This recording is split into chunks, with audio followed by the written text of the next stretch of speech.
ಕನ್ನಡ ಕೇಳುಗರೆ, Kannada voice YouTube ಚಾನಲ್ಗೆ ಸ್ವಾಗತ. ಫ್ರೆಂಡ್ಸ್, ಪ್ರಧಾನಿ ಮೋದಿ ಅವರು ಪೋಲೆಂಡ್ಗೆ ಭೇಟಿ ನೀಡಿದ್ದಾರೆ. ಈ ಮೂಲಕ ಸುಮಾರು 4 ದಶಕಗಳ ನಂತರ ಭಾರತೀಯ ಪ್ರಧಾನಿಯೊಬ್ಬರು ಪೋಲೆಂಡ್ಗೆ ಭೇಟಿ ನೀಡಿದಂತಾಗಿದೆ. ಹಾಗೆ ಅಲ್ಲಿಂದ ಸಂಘರ್ಷ ಪೀಡಿತ ಉಕ್ರೇನ್ಗೂ ಭೇಟಿ ನೀಡಲಿದ್ದಾರೆ ಎನ್ನಲಾಗಿದೆ. ಹಾಗಿದ್ರೆ ಮೋದಿ ಪೋಲೆಂಡ್ಗೆ ಹೋಗಿದ್ಯಾಕೆ? ಪೋಲೆಂಡ್ ಭಾರತಕ್ಕೆ ಎಷ್ಟು ಪ್ರಮುಖವಾಗಿದೆ? ಭಾರತ ಹಾಗೂ ಪೋಲೆಂಡ್ ನಡುವೆ ಯಾವೆಲ್ಲ ಸಂಬಂಧಗಳಿವೆ? ಅದರ ಜೊತೆಗೆ ಭಾರತ ಉತ್ತಮ ಸಂಬಂಧ ಬೆಳೆಸೋದು ಅಷ್ಟೊಂದು ಇಂಪಾರ್ಟೆಂಟಾ ಅನ್ನೋ ಮಾಹಿತಿಯನ್ನು ನಾವಿಲ್ಲಿ ನೋಡೋಣ ಬನ್ನಿ. ಅದಕ್ಕೂ ಮುನ್ನ ನೀವಿನ್ನು ನಮ್ಮ ಚಾನಲ್ಗೆ ಸಬ್ಸ್ಕ್ರೈಬ್ ಆಗಿಲ್ಲ ಅಂದರೆ ಈಗಲೇ ಸಬ್ಸ್ಕ್ರೈಬ್ ಆಗಿ, ಹಾಗೆ ಪಕ್ಕದಲ್ಲೇ ಇರೋ ಬೆಲ್ ಐಕಾನ್ ಮೇಲೆ ಕ್ಲಿಕ್ ಮಾಡಿ.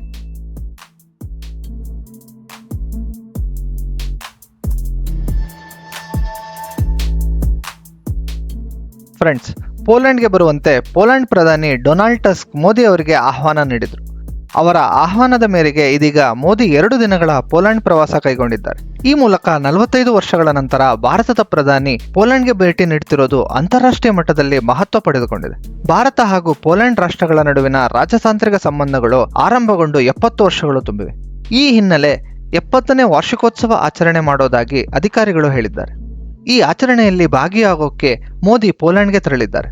ಈ ವೇಳೆ ಪೋಲೆಂಡ್ ಪ್ರಧಾನಿ ಡೊನಾಲ್ಡ್ ಟಸ್ಕ್ ಹಾಗೂ ಅಲ್ಲಿನ ಅಧ್ಯಕ್ಷ ಆಂಡ್ರೇಸ್ ಡುಡಾ ಅವರನ್ನ ಭೇಟಿಯಾಗಿ ಉಭಯ ದೇಶಗಳ ನಾಯಕರು ರಾಜತಾಂತ್ರಿಕ ಸಂಬಂಧಗಳ ಕುರಿತು ಚರ್ಚೆ ಮಾಡಲಿದ್ದಾರೆ. ಇದೇ ಸಂದರ್ಭದಲ್ಲಿ ವಿವಿಧ ಒಪ್ಪಂದಗಳಿಗೂ ಸಹಿ ಮಾಡಲಿದ್ದಾರೆ ಅಂತ ಭಾರತೀಯ ವಿದೇಶಾಂಗ ವ್ಯವಹಾರಗಳ ಸಚಿವಾಲಯ ಮಾಹಿತಿ ನೀಡಿದೆ.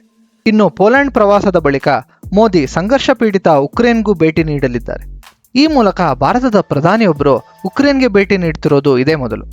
ಅದರಲ್ಲೂ ರಷ್ಯಾ ಜೊತೆಗಿನ ಯುದ್ಧದ ಸಮಯದಲ್ಲಿ ಮೋದಿ ಭೇಟಿ ಎಲ್ಲ ದೇಶಗಳ ಗಮನ ಸೆಳೆದಿದೆ. ಅಂದಹಾಗೆ ಇತ್ತೀಚೆಗೆ ಮೋದಿ ರಷ್ಯಾಗೆ ತೆರಳಿ ವ್ಲಾದಿಮಿರ್ ಪುಟಿನ್ ಅವರನ್ನ ಭೇಟಿ ಮಾಡಿದರು. ಅದಾದ 1 ತಿಂಗಳ ಬಳಿಕ ಇದೀಗ ಉಕ್ರೇನ್ಗೆ ಭೇಟಿ ನೀಡಲಿದ್ದಾರೆ. ಅಂದಹಾಗೆ ಪೋಲೆಂಡ್ ಪ್ರವಾಸದ ಮುನ್ನ ಈ ಬಗ್ಗೆ ಪ್ರತಿಕ್ರಿಯಿಸಿರೋ ಮೋದಿ, ಪೋಲೆಂಡ್ ಪ್ರಧಾನಿ ಡೊನಾಲ್ಡ್ ಟಸ್ಕ್ ಮತ್ತು ಅಧ್ಯಕ್ಷ ಆಂಡ್ರೇಸ್ ಡುಡಾ ಅವರನ್ನ ಭೇಟಿ ಮಾಡಲು ನಾನು ಉತ್ಸುಕನಾಗಿದ್ದೇನೆ ಹಾಗೂ ಪೋಲೆಂಡ್ನಿಂದ ನಾನು ಉಕ್ರೇನ್ಗೆ ಭೇಟಿ ನೀಡಿ ಅಧ್ಯಕ್ಷ ವೊಲೋದಿಮಿರ್ ಝೆಲೆನ್ಸ್ಕಿ ಅವರನ್ನ ಭೇಟಿ ಮಾಡಲಿದ್ದೇನೆ ಎಂದಿದ್ದಾರೆ.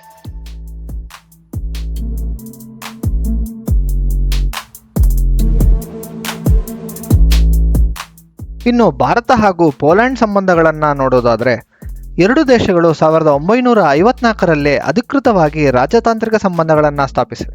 1954ರಲ್ಲಿ ಪೋಲೆಂಡ್ನ ವಾರ್ಸಾದಲ್ಲಿ ಭಾರತೀಯ ರಾಯಭಾರಿ ಕಚೇರಿಯನ್ನ ಓಪನ್ ಮಾಡುವ ಮೂಲಕ ಸಂಬಂಧಗಳನ್ನು ಶುರು ಮಾಡಿತು. 1955ರಲ್ಲಿ ಭಾರತದ ಮೊದಲ ಪ್ರಧಾನಿ ಜವಾಹರ್ಲಾಲ್ ನೆಹರು ಕೂಡ ಪೋಲೆಂಡ್ಗೆ ಭೇಟಿ ಮಾಡಿದರು.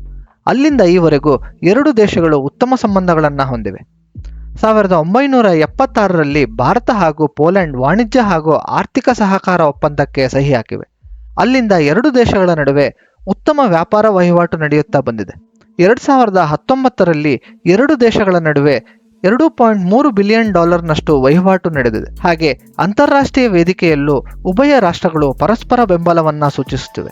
ಇದರ ಜೊತೆಗೆ 2 ದೇಶಗಳು ವಿಜ್ಞಾನ ಹಾಗೂ ತಂತ್ರಜ್ಞಾನ, ರಕ್ಷಣಾ ವ್ಯವಸ್ಥೆ, ಪ್ರವಾಸೋದ್ಯಮ ಹಾಗೂ ಕೃಷಿ ಸೇರಿದಂತೆ ವಿವಿಧ ಕ್ಷೇತ್ರಗಳಲ್ಲಿ ಒಪ್ಪಂದ ಮಾಡಿಕೊಂಡಿವೆ. ಇನ್ನು ಪೋಲೆಂಡ್ನಲ್ಲಿ ಸುಮಾರು 25,000ಕ್ಕೂ ಹೆಚ್ಚು ಭಾರತೀಯರು ವಾಸವಾಗಿದ್ದಾರೆ.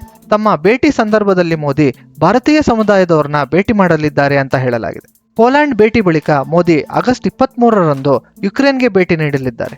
ಝೆಲೆನ್ಸ್ಕಿ ಅವರ ಆಮಂತ್ರಣದ ಮೇರೆಗೆ ಉಕ್ರೇನ್ ಪ್ರವಾಸ ಬೆಳೆಸಿದ್ದಾರೆ. ಈ ಮಹತ್ವದ ಭೇಟಿಗೆ ಇಡೀ ಜಗತ್ತೇ ಕಾದು ಕೂತಿದೆ. ಉಕ್ರೇನ್ ನೆಲದಲ್ಲಿ ಕೈಗೊಳ್ಳಲಿರುವ ಹಲವಾರು ಕ್ರಮ ಹಾಗೂ ಸಹಿ ಹಾಕಲಿರುವ ಒಪ್ಪಂದಗಳ ಬಗ್ಗೆ ಜಗತ್ತು ಕುತೂಹಲದಿಂದ ಕಾದು ನೋಡುತ್ತಿದೆ. ಇಲ್ಲಿ ವಿಶೇಷ ಅಂದ್ರೆ ಪೋಲೆಂಡ್ನಿಂದ ಉಕ್ರೇನ್ಗೆ ಮೋದಿ ರೈಲಿನಲ್ಲಿ ಪ್ರವಾಸ ಬೆಳೆಸಲಿದ್ದಾರೆ ಎನ್ನಲಾಗಿದೆ. ಮೋದಿ 10 ಗಂಟೆಗಳ ಕಾಲ ರೈಲಿನಲ್ಲಿ ಪ್ರಯಾಣ ನಡೆಸಿ ಉಕ್ರೇನ್ ತಲುಪಲಿದ್ದಾರೆ. ಮೋದಿ ಏರಲಿರುವ ರೈಲಿನ ಹೆಸರು ರೈಲ್ ಫೋರ್ಸ್ 1. ಈ ರೈಲು ಅತಿ ಹೆಚ್ಚು ಭದ್ರತೆ ಹೊಂದಿದೆ. ಅಂದಹಾಗೆ ಇದೇ ರೈಲಿನಲ್ಲಿ ಈ ಹಿಂದೆ ಅಂದ್ರೆ 2023ರ ಫೆಬ್ರವರಿಯಲ್ಲಿ ಅಮೆರಿಕ ಅಧ್ಯಕ್ಷ ಜೋ ಬಿಡನ್ ಕೂಡ ಉಕ್ರೇನ್ಗೆ ಬಂದಿದ್ರು. ಇದೀಗ ಮೋದಿ ಕೂಡ ಇದೇ ರೈಲ್ನ ಬಳಸಲಿದ್ದಾರೆ. ಫ್ರೆಂಡ್ಸ್, ಭಾರತ ಎಲ್ಲ ದೇಶಗಳ ಜೊತೆ ಉತ್ತಮ ಸಂಬಂಧವನ್ನು ಹೊಂದಿದೆ.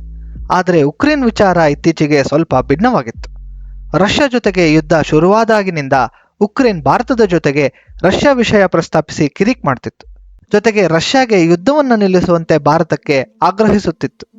ಹಾಗೆ ಕೆಲ ದಿನಗಳ ಹಿಂದೆ ಮೋದಿ ರಷ್ಯಾ ಪ್ರವಾಸ ಕೈಗೊಂಡಾಗ ಉಕ್ರೇನ್ ಅಧ್ಯಕ್ಷ ಝೆಲೆನ್ಸ್ಕಿ ಈ ಬಗ್ಗೆ ಆಕ್ಷೇಪ ವ್ಯಕ್ತಪಡಿಸಿದ್ರು. ಆದರೆ ಭಾರತ ಯುದ್ಧದ ವಿಷಯವಾಗಿ ಯಾವುದೇ ನೇರ ನಿಲುವು ತೆಗೆದುಕೊಂಡಿರಲಿಲ್ಲ. ಆದರೆ ರಷ್ಯಾಗೆ ಆಗಾಗ ಇದು ಯುದ್ಧದ ಕಾಲವಲ್ಲ ಅಂತ ನೀತಿಪಾಠ ಹೇಳ್ತಿತ್ತು. ಇದರ ನಡುವೆ ಇದೀಗ ಮೋದಿ ಯುಕ್ರೇನ್ ಭೇಟಿ ನೀಡಲಿದ್ದಾರೆ. ಈ ಟೈಮಲ್ಲಿ ಉಭಯ ನಾಯಕರು ಹಲವಾರು ವಿಷಯಗಳ ಕುರಿತು ಚರ್ಚೆ ಮಾಡಲಿದ್ದಾರೆ. ಹಾಗೆ ಯುದ್ಧ ನಿಲ್ಲಿಸುವ ಬಗ್ಗೆಯೂ ಚರ್ಚೆ ನಡೆಯುವ ಸಾಧ್ಯತೆ ಇದೆ. ಹೀಗಾಗಿ ಈ ಭೇಟಿ ಭರ್ಜರಿ ಕುತೂಹಲ ಕೆರಳಿಸಿದೆ. ಫ್ರೆಂಡ್ಸ್, ಇದು ಇಂದಿನ ವಿಷಯ. ಇಂತಹ ಹೆಚ್ಚಿನ ಮಾಹಿತಿಗಳಿಗಾಗಿ ಕನ್ನಡ ವಾಯ್ಸ್ ಚಾನಲ್ನ ಫಾಲೋ ಮಾಡಿ. ಧನ್ಯವಾದ.